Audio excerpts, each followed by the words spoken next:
Être geisha, c'est être apprécié comme une œuvre d'art vivante. Elle peint son visage pour cacher son visage, ses yeux sont une eau profonde. La geisha est l'artiste d'un monde flottant, elle danse, elle chante, elle vous divertit, tout ce que vous voulez, le reste ce sont des ombres, le reste c'est un secret. Une geisha est l'artiste d'un monde qui n'existe pas. Le cœur meurt, d'une morte lente perdant chaque espérance comme une feuille jusqu'au jour où il ne reste plus rien. On ne devient pas geisha pour s'épanouir ou se réaliser.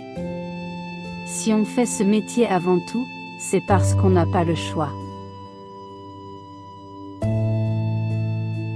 Maintenant, tu vas me faire une promesse, dorénavant, quand tu tombes, retiens tes larmes. On ne peut pas dire la tristesse, on ne peut que la ressentir. Le reste, ce sont des ombres.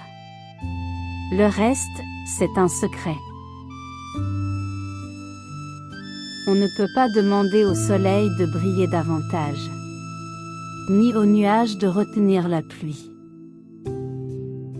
Pour un homme, une geisha ne peut être qu'une demi-épouse.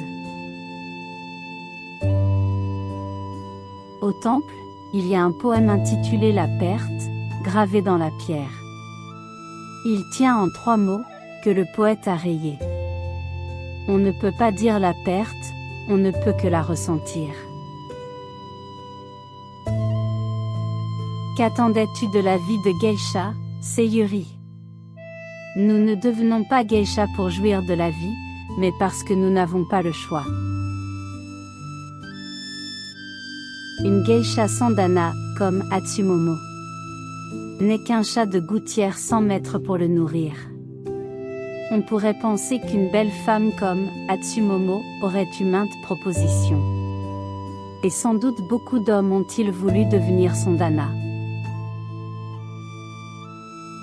La cérémonie, à laquelle assista la maîtresse de l'Ichiriki ne dura que 10 minutes. Et ce fut tout.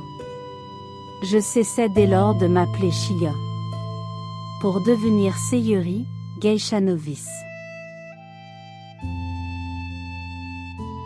Une jeune fille qui va faire ses débuts d'apprenti geisha, c'est un peu une chenille qui devient papillon.